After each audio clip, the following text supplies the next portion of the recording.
በስመ አብ ወወልድ ወመንፈስ ቅዱስ አሐዱ አምላክ አሜን። የተከበራችሁ ኦርቶዶክሳውያን እንደምን ከረማችሁ? የአምላካችን የልዑል እግዚአብሔር ስም እሱን ደስ እያሰኘው ካለፉት ቅዱሳን አባቶቻችን ከቅዱሳን እናቶቻችን ጋር ዛሬም ዘወትርም የተመሰገነ ይሁን። እንግዲህ ዛሬ ባለፈው ገለጻችን የሺሽንዳ ደብረ ፀሐይ ቅድስት ኪዳነ ምሕረት ቤተክርስቲያን ሰበካ ጉባኤ ጽሕፈት ቤት የ5 ዓመት ስትራቴጂክ እቅድ ንድፈ ሀሳብ በ2016 ዓ.ም በፓወርፖይንት ለምዕመናን ቀርቦ ተተችቶ መጽደቁ ይታወቃል። ነገር ግን በዕለቱ ላልተገኛችሁ እና በየትኛው አጋጣሚ ይህንን ባገኛችሁት አጋጣሚ በዩቲዩብ እያያችሁ እንድታስታውሱ ለማድረግ ባለፈው ክፍል 1 ገለጻ ዩቲዩብ ላይ መልቀቃችን ይታወቃል።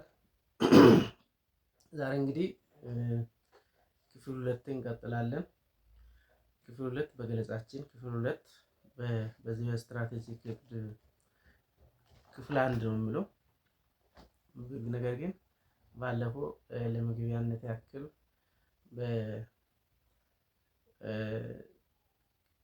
በክፍል 1 ብለን ምቹ አጋጣሚዎችን ተግዳሮቶችን እንደ መግቢያ ክፍል 1 አድርገን ገለጻ ማቅረባችን ይታወቃል። አሁን ክፍል 2 በገለጻችን ክፍል 2 በዚህ በስትራቴጂክ ክፍል 1 የሆነውን ገለጻ ነው እንጀምሮ። እግዚአብሔር አምላክ ከኛ ጋር ይሁን። አምላካችን ልዑል እግዚአብሔር የቅዱሳን አምላክ የእቅድ የቤተ ክርስቲያን ችግር የውስጥም የውጭም ችግር የምንፈታበት ቤተ ክርስቲያናችንን በልማት በመንፈሳዊ አገልግሎት በማህበራዊ ዘርፍ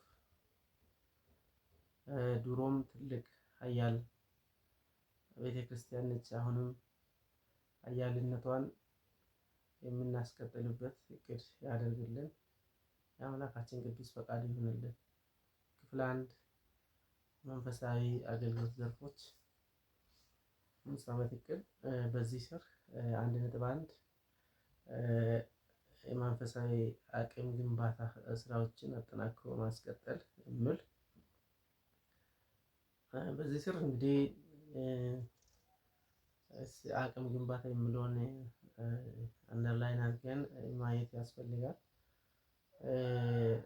እንደ ዲያቆናት፣ ካህናት፣ መርጌቶች አጠቃላይ ቤተክርስቲያን አገልጋዮች ምዕመናንን ለመጠበቅ ያስችላቸው ዘንድ እንደ ሪፍሬሽመንት ስልጠና ያስፈልጋቸዋል ብለን እዚህ ውስጥ ለማካተት ሞክረናል። እንግዲህ ስልጠና ካህናት አባቶች ክብር ይግባቸው፣ እነሱ እውቀት የላቸውም።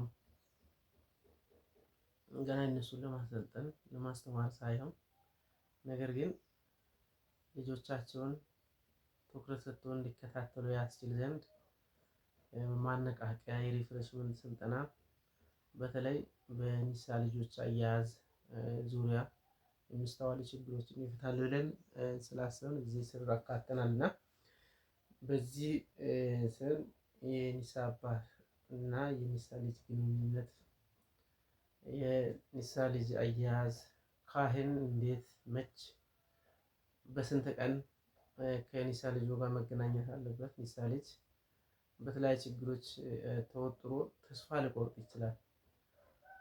ከሃይማኖት አንግል ሊወጣ ይችላል። ፈተና ብዙ ነው። የስጋዊ ጉዳት ቀላል አይፈቱንም እና እነኚህን መምራት በሚያስችል መልኩ ካህናት አባቶቻችን ሪፍሬሽመንት ስልጠና በመስጠት ልጆቻቸውን እንዲይዙ የሚያስችል ዘርፍ እንደሆነ በዚህ እንዲታይ ስለፈለኩ ነው። ሌላው ሌላው ሁለተኛ ላይ የምናየው የቤተ ክርስቲያን የውስጥ አገልግሎት አጠናክሮ ማስቀጠል። የቤተ ክርስቲያን የውስጥ አገልግሎት አጠናክሮ መቀጠል ቤተ ክርስቲያን ደብራችንን ደብረ ፀሐይ በቅዳሴ በማህሌት በማዕጠንት 365ቱን ቀን ስንክሳር የምንነበብላት ደብር ነች። ስለዚህ ይህንን አገልግሎት ኦልሞስት ወደ ገዳማዊ አገልግሎት ጋር የተቀራረበ አገልግሎት ነው በደብራችን እየተሰጠ ያለው። ነገር ግን በአገልግሎት ሂደት ውስጥ በአገልጋዮች መካከል ያለውን አንዳንድ ያለመግባባቶች ሊኖሩ ይችላሉ። በአገልግሎት ሂደት ውስጥ የሚፈጠሩ አንዳንድ ክፍተቶችን ኔጎሽየት ለማድረግ ካህናት አባቶች እርስ በራሳቸው ሌላ ማንም ምዕመን ጣልቃ ሳይገባ አሁን የተለመደው እንደ ካህንና ካህን ሲጣላም ምዕመን በመሀል ገብቶ የማገላገል እና የማስታረቅ ሽምግልና የማዳመጥ ነገር ጥሩ ነው ማስታረቅ። ነገር ግን እኔ እንደሚመን የካህን ምስጢር መስማት ተገቢ አይደለም፣ ብቁም አይደለም። ስለዚህ ካህናት አባቶች ቅሬታ ቢኖርባቸው ቤተክርስቲያን የሰራቻቸው መዋቅሮች ካህናት ጉባኤ ተብሎ ቤተክርስቲያን ውስጥ በሰባካ ስራ አለ። ስለዚህ ይሄንን ተጠቅሞ እርስ በራሳቸው የሚፈጠሩ ችግሮችን እንዲፈቱ ያስችል ዘንድ መሆን ስላለበት በዚህ ስር ዝርዝር ተደርጎ ተገልጿልና እሱን ሙሉም ጽሁፍ ማንበብ አይጠበቅብኝ። አንዳንድ ነገሮች ዋና ዋና ነገሮችን ብቻ ነው ያልኳለሁት። ስለዚህ ካህናት ዲያቆናት እርስ በራሳቸው የሚተራረሙበት በዝግ ማንም ሳይሰማ እነሱን ምስጢር እነሱን ጉዳይ እነሱ በራሳቸው ካህናት ጉባኤያቸው ጨርሶ፣ ምክንያቱም ውስጥ የሚፈጠሩ ክፍተቶች እየሰፋ ሲሄድ ለአገልግሎቱ ውስጥ አገልግሎት እንቅፋት እንዳይሆን በፍቅርም የሚገለገለው አገልግሎት እግዚአብሔርን ደስ ያሰኛል እና በዚህ ስር ይህን ለማካተት ተሞክሯል። ሌላው 1.3 ስብከተ ወንጌል ነው። ስብከተ ወንጌል አገልግሎትን ማስፋፋት። ስብከተ ወንጌል የሚሰጥባቸው አጋጣሚዎች ብዙ ናቸው። እሑድ መድረክ ላይ አለ፣ ሰርክ አለ፣ ለቅሶ ላይ አለ፣ ጽዋ ማህበር ላይ አለ፣ ታላቅ ጉባኤ ማዘጋጀት እነዚህ አጋጣሚዎች በጣም በሰፊው ስብከተ ወንጌል ይሰጣል። ነገር ግን ገና ወንጌል ለመጀመር ሳይሆን በእኛ ቤተክርስቲያን የተስተዋለ ችግር ምንድነው ያላችሁ እንደሆነ ስብከተ ወንጌል አንደኛ መምህራኑም ትኩረት ሰጥተን የመስጠት ልምዳችን ትንሽ ደካማ ነው። ሌላው አጋጣሚዎችን ተጠቅሞ የመማር ልምዳችን ራሱ በእኛ በምዕመናን ዘንድ ያለው በጣም መፈተሽ አለበት ነው። ስለዚህ ይህንን አጋጣሚ ተጠቅሞ ዛሬ ኦርቶዶክስ ተዋሕዶ ቤተክርስቲያን ኢየሱስን አትሰብኩም፣ ወንጌል አታውቅም የሚሉ ሰዎች አሉ። በእርግጥ እውነት እነሱም እንደሚሉት የኢትዮጵያ ኦርቶዶክስ ተዋሕዶ ቤተክርስቲያን ወንጌልን አታውቅም ሆነ አሜን የምንል ሰዎችም አሉ። አንደኛ አጋጣሚዎችን ተጠቅሞ መማር የኛ ድርሻ ሆኖ ሳለ ይህን አጋጣሚ ባለመማር ትክክል ነው ወንጌል አይሰጥም ብለን አብረን የምንደሰኩር ሰዎች የለንም የሚለው በጣም መሰመር ያለበት ነው። እውነት የኢትዮጵያ ኦርቶዶክስ ተዋሕዶ ቤተክርስቲያን ወንጌል አታስተምርም። እውነት ማህሌት በቅዳሴያችን ሁሉ ወንጌል አትሰብክም። ሰዓታታችን፣ ቅዳሴያችን፣ ማዕጠንታችን ሁሉ ነገር ወንጌል አይደለም። ስንክሳሩ ሁሉ ምንድን ነው ባይሆን እኛ አናውቅም፣ አላወቅንም፣ አልተረዳንም የሚሉ ነው የሚቀለውና ቤተክርስቲያናችን እንደ ኦርቶዶክስ ተዋሕዶ ቤተክርስቲያን ስብከተ ወንጌል የሚሰብክ ቤተክርስቲያን የለችም። በድፍረት መናገር ይችላሉ። ማህሌታችን ላይ ስቡ ወድስ ተሳረረ ሁሉ ዓለም በሀቲ ቃል ዓለምን በአንዲት ቃል የፈጠረ አምላክ እየተመሰገነና ቅዱስ ነው ብላ ማህሌትን የምትጀምር ስንዱ የሆነች ኢትዮጵያ ኦርቶዶክስ ተዋሕዶ ቤተክርስቲያን ወንጌል አታውቅም ብሎ ትላንት በሱስ ተጠምዶ ጣዖት ያመለከ ተሰቃይቶ መውጫ መግቢያ አጥቶ የሄደው ሰው ስለኛ ኦርቶዶክስ ተዋሕዶ ቤተክርስቲያን የመተቸት ሞራል የለም። አንድም ተገቢ ነው ብዬ ማስበው እኛ የኛን ድክመት በደንብ ስለሚያውቁ እኛ ያለመማራችን ወንጌል ላይ ጥላቻችን አጠረ ረዘመ። ይሄ ሰው አይለቅም። አንድ መምህር ተነስቶም ጭምር በቃ ብዙ ሜሴጆች በስልክ ይመጣሉ፣ ይደውላሉ። መስኮቶች ወንጌል ትምህርት እንዲያጥር ሳስቡ እነኚህ ነገሮችን ምናልባት ስለሚያውቁ ይሆናል እንጂ ኦርቶዶክስ ተዋሕዶ ቤተክርስቲያን ወንጌል አትሰብክም ማለት ሞራልም የላቸው። እውነት ለመናገር ይሄን ለመናገር ደፍሮ ለመናገር እነሱ ወንጌል በእርግጠኝነት ወንጌል አይሰበክም። ፍልስፍና ነው። በእርግጠኝነት በእነሱ ቤት የሚሰበኩ ፍልስፍና እንጂ ወንጌል አይደለም። ቅዳሴያችን አሐዱ አብ ቅዱስ፣ አሐዱ ወልድ ቅዱስ፣ አሐዱ ውእቱ መንፈስ ቅዱስ፣ አንዱ አብ ቅዱስ፣ አንዱ ወልድ ቅዱስ፣ አንዱ መንፈስ ቅዱስ ቅዱስ ብላ ቅዳሴን አሐዱ ብላ የምትጀምር የኢትዮጵያ ኦርቶዶክስ ተዋሕዶ ቤተክርስቲያን በማንም አይደለም ወንጌል በቅጡ ሊረዱ ቀርቶ ምንም ስለ ወንጌል ነው የሌላቸው ሰዎች የሚተቹበት የኛን አንዳንድ ጥቃቅን ክፍተት ስለሚያውቁ ይመስላል እንጂ የኛ ድክመት ዞሮ ዞሮ የቤተ ክርስቲያናችን ተብሎ የኦርቶዶክስ ተዋሕዶ ተብሎ ስለሚወሳ እኛም በዚህ ላይ ትልቅ ትኩረት ሰጥተን ቢቻል ከአካባቢ መምህራን ባለፈ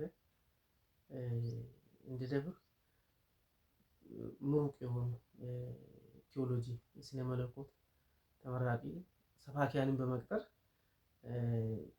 ሰርክ ጉባኤ ሳይቋረጥ ምዕመናንን በደንብ በመቀስቀስ የሰው አባቶች በደንብ ልጆቻቸውን ቀስቅሰው እስከ 11 ሰዓት የሰሩትን ስራ እግዚአብሔር እንዲባርክላቸው ከዛ በኋላ ቤተክርስቲያን እየመጡ ወንጌል እንዲማሩ ለማስቻል ይሄ እንደ አንድ ዕቅድ አካል ሆኖ ቀርቧል የሚለውን ለማስገንዘብ ነው።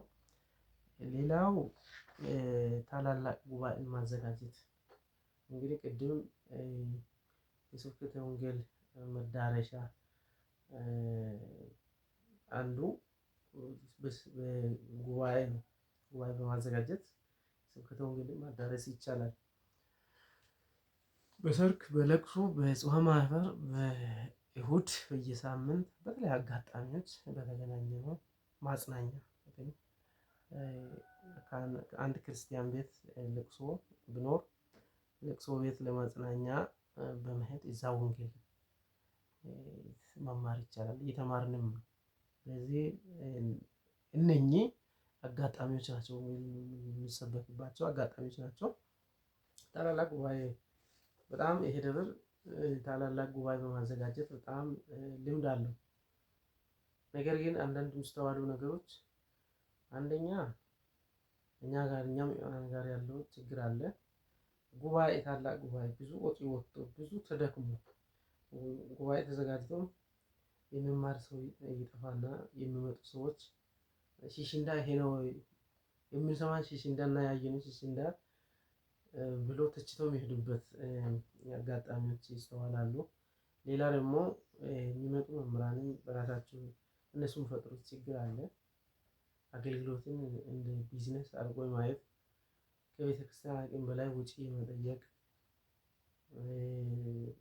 በፕሌን ካልመጣን እንደገና ኢቭን በፕሌን መጥቶም ጉባኤ በጊዜ ያልተጀመረባቸው አጋጣሚዎች እናውቃለን።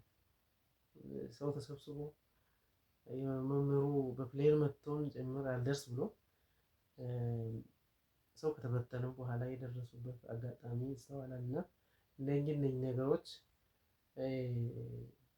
ስናስተውል ከአዲስ አበባ ማስመጣት እንደተጠበቀ ሆኖ ነገር ግን እዚህ እቅድ ላይ በደንብ ትኩረት የተሰጠው በአካባቢው መምህራን ከቦንጋ፣ ከሚዛን፣ ከጊምቦ ይህን ስናስብ አንደኛ ወጪ ቆጣቢ ቢያንስ ለአንድ ዘማሪ የምንከፍለው ወጪ ከአዲስ አበባ ብናስመጣ ከሚዛንና ከቦንጋ በምናስመጣቸው በተለይ በማህበረ ቅዱሳን ሰባኪያን ቅዱሳን ልጆችን ተጠቅመን ጉባኤ ብናካሄድ ሁሉንም ነገር ለመቀስቀስ የምንጠቀመው ሁሉንም የተለያዩ ጥቃቅን ወጪዎችን ጨምሮ የአንድ ዘማሪን አበል የማያክል አንድ ጉባኤ ማዘጋጀት ይችላል። ይህም በተግባር ስላየን ይህን አጠናክረን መቀጠል እዚህ በዝርዝር ተተንትኗል። ሌላው ጠቀሜታው አንዳንድ አማርኛም አይችሉ ምዕመናን አሉ። ስለዚህ እነኝን እናቶች አንዳንድ አማርኛ በደንብ ማይችሉ ምዕመናንን ደግሞ በራሳቸው ቋንቋ በከፊኛ በደንብ አበጥሮ የሚያስተምሩ ሰባኪ ወንጌላውያን ተጠቅመን ጉባኤ ማዘጋጀት ወጪ ቆጣቢ በሚለው እዚህ ውስጥ ለማካተት ተሞክሯል። እንግዲህ በተለይ ስብከተ ወንጌል ሰው በሃይማኖት ጸንቶ እንዲኖር ትልቅ መሳሪያ ስብከተ ወንጌል ነው። ጥሩ ወንጌል ያልተማረ የሚገርም ይሆናል። ዝም ብሎ ስም ተሸክሟል፣ ፈተናን መጽናት አይችልም። ወንጌል ያልተማረ በቃ ትልቁ የቤተ ክርስቲያናችን መመሪያ ወንጌል ነው፣ መሰረቱም ወንጌል ነው። ስለዚህ የሚጠሉ ሰዎች ንስሐ መግባት አለብን ብዬ አስባለሁ። መምህሩ ወጥቶ ሲያስተምር አይታወቁም። እኔ አሳትር የሚለሱ እኮ የረዘመ አይመስለው መምህሩ መንፈስ ቅዱስ ነው አውደ ምሕረት ላይ። ስለዚህ ስልክ ደውላችሁ በጣም ትረብሹ አላችሁ፣ ሜሴጅ እየጻፋችሁ ይሄ ጥላቻ በደንብ በወንጌል ትምህርት እንዳንጸና አድርጎ ብዙም ለቤተክርስቲያን ቅድም ኦርቶዶክስ ቤተክርስቲያን ኢየሱስን አሰብክ የሚል እዚህ ባዚንከ እንትኖች ከዚህ የመነጨ ነው። የእኛን ድክመት ነው ወስዶ ቤተክርስቲያን ላይ የለጠፉት እንጂ ቤተክርስቲያን ክብረ ግባትና በወንጌል ላይ እንደሷ የሰራ የለም የሚለውን ለማገናዘብ ነው። ሌላ ቅኔ ትምህርት ማቋቋም 1.5 ላይ ቅኔ ትምህርት ቤት ማቋቋም እና ቅኔ መምህር በመቅጠር በአካባቢ ብሉይ ኪዳን አልፎም የአዲስ ኪዳን መምህራን ሊወጡ እንዲገኙ ማድረግ ታስቧል። በዚህ ስር በዚህ ደግሞ ህፃናትን በህፃንነታቸው መንፈሳዊ ትምህርት ኮትኩቶ በማስተማር ገዳማዊ ህይወት እንዲኖሩ የሚያስችል አሰራር ለመዘርጋት ታስቦ ነው። የእቅድ አካል የሆኑ እስከ ፒፒስና ጳጳስ የሚሆኑ ልጆችን ከአካባቢ ለማፍራት እንደገና መርጌታ እንግዲህ ከሰሜን ካልሆነ አይታሰብም።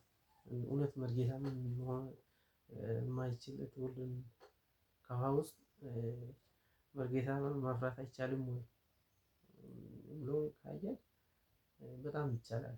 ግን እንደ እድል ሆኖ ስላልተለመደ መምህራንም በዚህ የተካኑ መምህራን አካባቢያችን ስላልወጡ ካለበት አካባቢም በእንዲህ መልክ የተደራጀ እቅድ አቅዶ አመጥቶ ቀጥሮም ማስተማር ልምድ ገና ስለሆነ በእነዚህ ምክንያቶች እንጂ መርጌታ፣ ጳጳስ፣ ገዳማዊ ህይወት የሚኖሩ ወጣቶችን ማውጣት ይቻላል።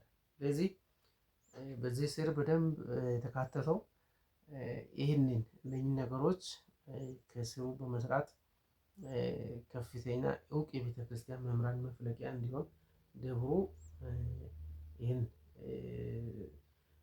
የእውቅ መምህራን መፍለቂያ ለማድረግ ታስቦ እቅድ ተካቷል ማለት ነው። ሌላው ደብሩ ወደ ገዳም ደረጃ ማሳደግ 1.6 ደብረ ፀሐይ ቅድም መግቢያ ላይ ለመጥቀስ ሞክሬያለሁ። አገልግሎቱ ከጌዳም ያልተናነሰ ነው። 365 ቀን ስንክሳር ይነበብበታል፣ ኪዳን ይደርሳል። በ2017 ማጠቃለያ ኢቫሉዌሽን 281 ቀን ቅዳሴ ተቀድሷል እዚህ ደብር ላይ። አንዳንድ እንዲሁ የተረሱ ቀኖች ጃምፕ የተደረጉ ቢኖሩ እንጂ 300 ቤት ይሆናል የሚል እምነት ነው ያለን። ይህን የሚከታተሉ ዲያቆናት አሉ። በየሳምንት ስንት ጊዜ ተቀደሰ? ሙሉ ሳምንት የሚቀደስበት አጋጣሚዎች አሉ።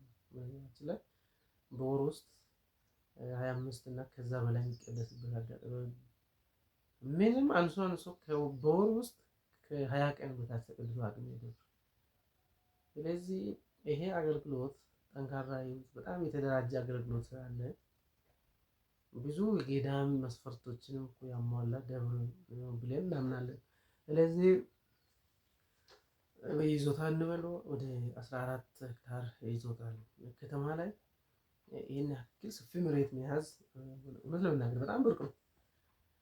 አልሰራንም፣ የኛ ስንፍና እንጂ ብንሰራ በኮንስትራክሽን በልማት በደን ልማት በመስኖ በእርባታ በእነኚህ በጣም አደራጀን የቅርስ ጥበቃ ሁኔታችን ብናስተካክል ቤተክርስቲያን መንፈሳዊ ቅርሶችን ጥበቃ አነስ ያለ ሙዚየም ሰርተን ቅርሶችን በጣም በስርዓት አደራጅቶ ማስቀመጥ የማደራጀት ስራ እነኚህ ብንሰራ ይሄ ደብር ገዳም መሆን እድሉ ሰፊ ነው። ስለዚህ እንደ እግዚአብሔር ፈቃድ ቀድሞ ሰበካ ጉባኤ ሊመሰገኑ ይገባል። እነሱ የሰሩት ስራ ትልቁ በደን ልማት ደን በጣም ከበቂ በላይ ደን አለን። አሁንም የጎደሉ ቦታዎች ላይ ደኖችን በማልማት ሰፊ ስራ መስራት ይቻላል። ስለዚህ ይሄን በማድረግ ቅድም ቅኔ ትምህርት ቤት ብለናል። ቅኔ ትምህርት ቤት ሲቋቋም በደንብ ስለ ቤተክርስቲያን ጠለቅ ብሎ የሚማሩ ልጆች እንዲኖሩ እድል እንፈጥራለን። ከዛ በኋላ ወደ ገዳም ህይወት የመግባት አዝማሚያዎቹ እየሰፉ ሲመጡ እንግዲህ ዘንድ ከዚህ በኋላ ገዳም እንዲሆን ከመመለከተው ከቤተክርስቲያን መዋቅሮች ከሀገረ ጋር በመናበብ ገዳም ማድረግ ስራ እንሰራለን እንደ እግዚአብሔር ፈቃድ። በነገራችን ላይ ይሄ እስከ 2030 ድረስ ይህን እናሳካለን ብለን ነው በእቅድ ደረጃ የያዝነው። ጸልዩ ቤተክርስቲያን ልጆች። ይሄ ደግሞ በምኞት ብቻ የሚሆን አይደለም። ያው ሰው መሳሪያ ነው፣ ፈጻሚው እግዚአብሔር ነው። እግዚአብሔር ደግሞ ጥሩ ባሰብን ቁጥር አሜን ይላልና በጸሎትም ይሄ እቅዳችን ተሳክቶ እውነት ለመናገር ሺሽ እንድትባረክ ገዳም ኑሯት ገዳም መነኮሳት የሚጸልዩበት አለ። እውነት ለመናገር ቀላል አይደለም የገዳማውያን ጸሎት። እኛ ጸሎት እንደውም ለስጋዊ መሯሯጥ ካልሆነ በስተቀር ብዙም ሀገርም ይታደጋል። ለእኛም ራሱ በቂ አይደለም። እኛ የምንጸልየው ጸሎት እና እዛ ቆሎ እየቆረጠሙ 24 ሰዓት ለቤተ ክርስቲያን፣ ለሀገር፣ ለትውልድ፣ ለኃጢያን የሚጸልዩ አባቶች የሚንገራከሩ ይህን ስራ ከእግዚአብሔር ጋር እንሰራለን የሚል እቅድ በዚህ ስራ አስቀምጠናል ማለት። ሌላው 1.7 ልጆቿን ወደ ስጋው ደግሞ ማቅረብ ቅዱስ ወንጌል ላይ ስጋዬን የበላ ደሜን የጠጣ የዘላለም ሕይወት አለው። ዮሐንስ ወንጌል ምዕራፍ 6 ቁጥር 54 ላይ እንግዲህ ማጠቃለያው መንፈሳዊ ሕይወት ዋናው ስጋው ደግሞ መቀበል ነው። ያ ካልሆነ ሕይወት የለም ይላል ቅዱስ መጽሐፍ። ስለዚህ አንዳንድ ጊዜ እዚህ ጠቅሼ ማለት የምፈልገው ነገር ስለ ስጋው ደግሞ ስነሳ የተዛቡ ያረጁ አስተሳሰቦች ብዙ ጊዜ ቤተክርስቲያን ውስጥ ጠልቆ ገብቶ ልማዶች ስርዓት እስከ መምሰል ድረስ የሚያስቸግሩን አንዳንድ ልማዶች አሉ። እነኝን ነቅሰን ማውጣት አለብን። ቤተክርስቲያን ውስጥ ተደብቆ እንደ ቅንቅን ቤተክርስቲያን በጣም ፈትኑ አንዳንድ ልማዶች አሉና ሰው ለመቁረብ ሲያስብ በዚህ እድሜ እንዴት ይታሰራል? በዛ ኃጢአት ታስራል የሚል የለም። ወደ ዝሙት ህይወት ሲያመራ፣ ሲያጭበረብር፣ ሲሰርቅ፣ ሲዋሽ፣ አድማ ሲያደርግ እንዴ ይሄ ሁሉ መታሰር አለ። እንዴት ነው ስጋው ደግሞ መውሰድ መታሰር ነው ብሎ ያስተማረ ለአንተ ማን ነው? እውነት ነው። በጣም የሚያስቅ ነው። የሚያስቅ ብቻ ሳይሆን ያሳዝናል። እንዴት ሴጣን እንዴት እኛን እንደተጫወተ አያችሁ።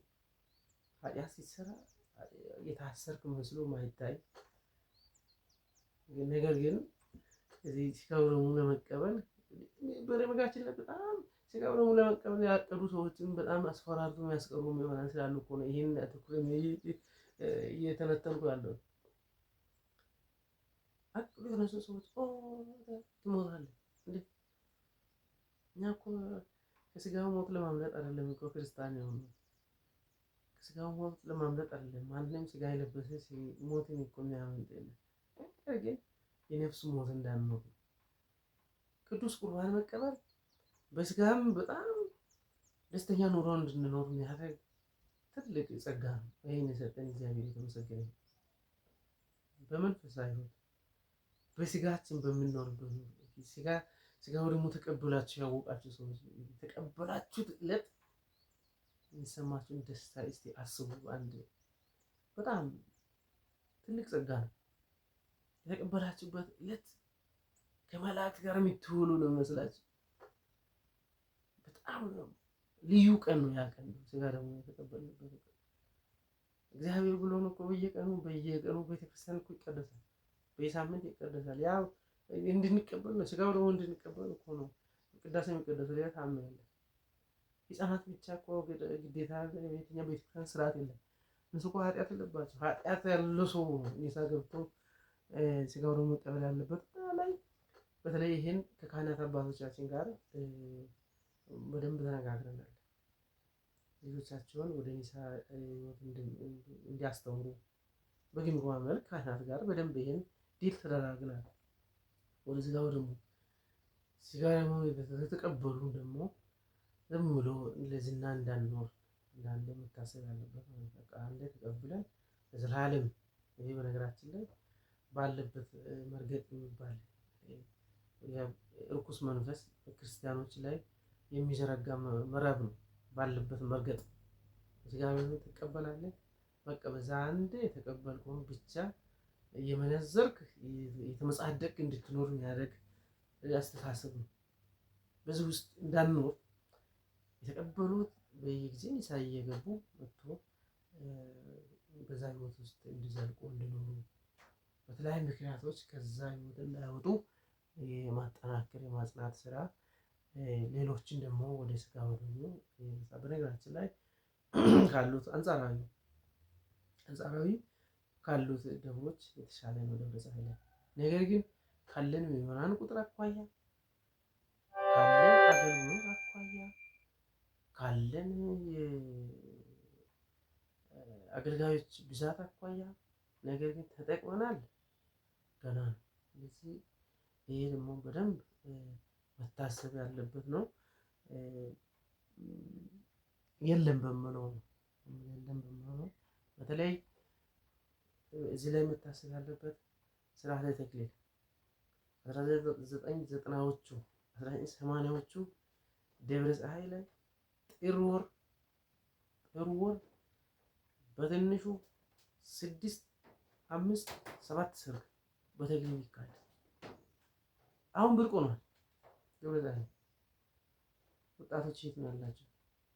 በጣም የሚያሳዝን ጋብቻችን በየቦታው ነው። ጋብቻ በየጫካው ነው። ይሄ ደግሞ የተቀደሰ ትውልድ የሚወጣበት የሚፈራበት ማፍሪያ ቦታ የፕሮዳክሽን ኤሪያ ነው። የተባረከ ትውልድ ከተባረከ ጋብቻ ነው። የተባረከ ትውልድ ብኖር ዛሬ ቤተክርስቲያን አትቸገርም፣ ሀገር አትቸገርም። ዛሬ ሀገር እየሸጠ ያለው ካልተባረከ ትሄዳል ወጥቶ ሀገርን እያካደ ያለው ቤተክርስቲያን እያካደ ያለው። ስለዚህ ጋብቻ ላይ ትልቅ ትኩረት ሰጥቶ መስራትም የዚህ አካል ስለሆነ እግዚአብሔር ረድቶን በደንብ ሁሉንም የቤተክርስቲያን ስታቲክስ ምእመናን ስታቲክስ ሰብስበናል። ማን ኒሳ ልጅ እንደሆነ ለይተናል። ስለዚህ ማን ነው ከካህናት ጋር ቀርቦ ያለ የምለውን ቀጣይ እየገመገምን በምንሄደው በደንብ ልጆችና ኒሳ አባቶቻቸው በደንብ እንዲቆራኙ በማድረግ ይህን ችግር እንቀርፋለን የሚል ታሳቢ ተደርጎ እዚህ እንዲቀርብ ተደርጓል። 1.8 በገና ትምህርት ቤት ማቋቋም ነው። እንግዲህ በገና እግዚአብሔር ለሰው ልጅ ከሰጣቸው የአገልግሎት ጸጋዎች አንዱ በገና ነው። ስለዚህ በገናን በመደርደር በጣም የተባረኩ ብዙ ቅዱሳን አባቶች አሉ። እንደ ደብረ ፀሐይ ተሳክቶልናል ብለን ከስትራቴጂክ አብዛኛው ስትራቴጂክ እቅዶች 2 ዓመት ፈጅተዋል ካቀድን። ነገር ግን አብዛኞቹ አልተሳኩም። በተለያዩ ምክንያቶች አልተሳኩም። አንደኛ የአቅም ጉዳይ ነው።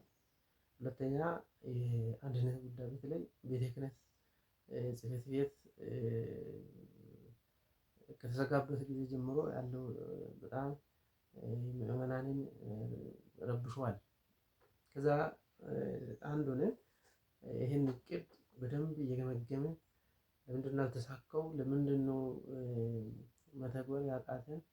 አቅማችን ምንድን ነው እያለን ኢቫሉዌት አድርገን እያደረግን እንዳንሄድ በጣም ተግዳሮት የነበረ እሱ ነው። በእነኚህ ምክንያት አብዛኞቹ አሁን እኔም በሚሰጠው ገለጻ ውስጥ ካቀድናቸው በጣም ወደ ስራ የገባናቸው እቅዶች አሉ፣ ጭራሽ ያልነካናቸው አሉ። አሁን ይሄን ለመግለጽ የፈለኩት በገና ትምህርት ቤት ማቋቋም ብሎ እንደ እግዚአብሔር ፈቃድ ቀና በሆኑ ቤተክርስቲያን ልጆች በፈለገ ብርሃን ሰንበት ትምህርት ቤት አስተባባሪነት ይህን አሳክተን አንድ ዙር አስመርቀናል። በገናን ገዝቶ የሰጡ ምዕመናን አሉ። ሰንበት ትምህርት ቤቱ የራሱን አቅም በፈቀደው ገዝቶ ምዕመናንን አስተባብረን በገና ተገዝቶ ስልጠና ጀምረን አንድ ዙር አስመረቀን። ነገር ግን ቀጣይነቱ ላይ አልሰራንም። አንዴ ባስመረቅነው ቀጣይ የሚማሩ ሰንበት ተማሪዎችን ወጣቶችን ማስቀጠል አልተቻለም። ስለዚህ እዛ ላይ ያለውን ችግር ነቅሶ በማውጣት ቀጣይነቱ ላይ መስራት የሁላችን ኃላፊነት የሚሆነው ይሄ እንግዲህ እቅድ ላይ አስቀምጠናል። እግዚአብሔር ፈቅዶ በዛ ዓመት ነው 2016 እቅድ ስትራቴጂ እቅድ ውስጥ አስገባን። በዛ ዓመት አሳክተናል። ነገር ግን ያልሰራነው ቀጣይነት ላይ ነው። ስለዚህ ይሄ በገና ትልቅ ጸጋ የሚያሰጥ በተለይ አሁን መዝሙሮቻችን ላይ ያለውን ትልቁ ችግር መዝሙር አገልግሎት መሆን ቀርቶ ቢዝነስ ዝና የሆነ ሪኮግኒሽን የምናገኝበት አይነት ሆኖ በጣም ብዙ ችግሮች ውስጥ ነው መዝሙሮቻችን። በተለይ የኢትዮጵያ ኦርቶዶክስ ተዋሕዶ ቤተክርስቲያን ስርዓት፣ ቀኖናን፣ ዶግማን ጠብቆ መዝሙር ከማውጣት አኳያ በጣም ትልቅ ችግሮች አሉና እነኝን በተለይ ለመቅረፍ ወደ በገና ላይ ማድላት ይሄ ጭፈራ የሚመስሉ መዝሙሮችን ወጣቶች ከዛ ወጥቶ በገና እየደረደሩ እንዲዘምሩ የማስቻል ስራ እንሰራለን ብለን እንደ እግዚአብሔር ፈቃድ ያቅደናል፣ ተግብረናልም። ነገር ግን ቀጣይነቱ ላይ ያለን ችግር እየቀረፍን የምንሄደው ነው የሚሆነው። እንግዲህ ክፍል 2 ገለጻችን እግዚአብሔር ፈቅዶ ዛሬ እንግዲህ እዚህ ላይ እናበቃለን። ቀጣይ ክፍል 3 የማህበራዊ ዘርፍ የ5 ዓመት እቅዶች የሚለው ላይ በሰፊው ለማየት እንሞክራለን። እግዚአብሔር አምላክ ያቀድነው እቅድ የቤተክርስቲያን ችግር የምንፈታበት መሰረታዊ ለውጥ የምናመጣበት ቤተክርስቲያናችን ከልመና ወጥታ በራሷ ገቢ የምትተዳደርበት ቤተክርስቲያን ልመና አለ። ዛሬ አልሄድም ደግሞ ገንዘብ ይጠየቃል የሚሰጠው ገንዘብ የለም ብሎ ቤተክርስቲያን ቅዳሴ የሚገቡ ምዕመናን በጣም ያሳዝናል። ይህ የቤተክርስቲያናችን መገለጫ መሆን የለበትም። እኛ ስላልሰራን ነው። እውነት ለመናገር ከሰራን ልማት ከሰራን አስራት በኩራት ካወጣን ቤተክርስቲያናችን ሀብታም ነች። ልመናው ይቀራል። ሰዎች ወንጌል ይማሩ እና ራሳቸው ተነሳሽነት ገንዘብ የሚሰጡበት አግባቦች በጣም እየተለመዱ ይመጣሉ። ከዛ በኋላ ቤተክርስቲያናችን አንቀርም። ቤተክርስቲያናችን እንወዳለን። መሄጃ ቦታችን የትም የለም አይደለም በህይወት አንሄድም ብንል ራሱ ተገደንም በሞትም መሄዳችን ስለማንቀር ቤተክርስቲያናችን ትልቅ ለውጥ እናመጣለን። አሁን ግን ያለው ችግር አሁን ያለ አንድነት ችግር ያለመጠያየቅ ችግር የትም ይፈጠራል። እኛ ለእኛም አዲስ ስለሆነ ነው። በፍቅር ስለቆየን ሳናቅ ነው ያላቀድነው ነው። እንደዛ ነገር ሊከሰት ይችላል ብለን ቀድመን አቅደን ቢሆን ነው ብዙም አንገረምም። አሁን የተፈጠረው ቤተ ክህነት አካባቢ በቃ ቤተ ክህነት ጽሕፈት ቤት ተቆለፈ። በቃ የቆለፉ ሰዎች ለህግ ቀርቦ ነበሩ። ደግሞ ሀገር ሽማግሌዎችን አስተባብረን ሰበካ ጉባኤ ቤተ ክህነት ብዙ ገፍተን ፋይል እንዲዘጋ ተደረገ። ከዚህ በኋላ አገልግሎት ወደ አገልግሎት መግባት ነው። እንግዲህ እስካሁን ድረስ እየበረደ አይደለም፣ ግን ጥሩ አይደለም። አንደኛ በጣም የምንገረመው ነገር ለይተን ማወቅ አለብን። የምንንቃቸው ነገሮች ለይተን ማወቅ አለብን። ከቤተ ክርስቲያናችን ጋር ጭራሽ አይገናኝም። እንደዚህ አይነት ነገሮች ራሳችን የፈጠረው ችግር በራሳችን ማጠናቀቅ ነው። ቤተክርስቲያን ላይ ጋር ምንም ግንኙነት ማድረግ የለብንም። ቤተክርስቲያን ቀላል እየጎዳን አይደለም። በዚህ ደግሞ ኃጢአት ቀድሞ የሰራነው ኃጢአት አንሶ ገና ሌላ ኃጢአት ደግሞ ፈልገን መስራት የለብንም ነው። እንደ ምክር እንደ አንድ ደካማ ወንድም ልመክራችሁ እፈልጋለሁ።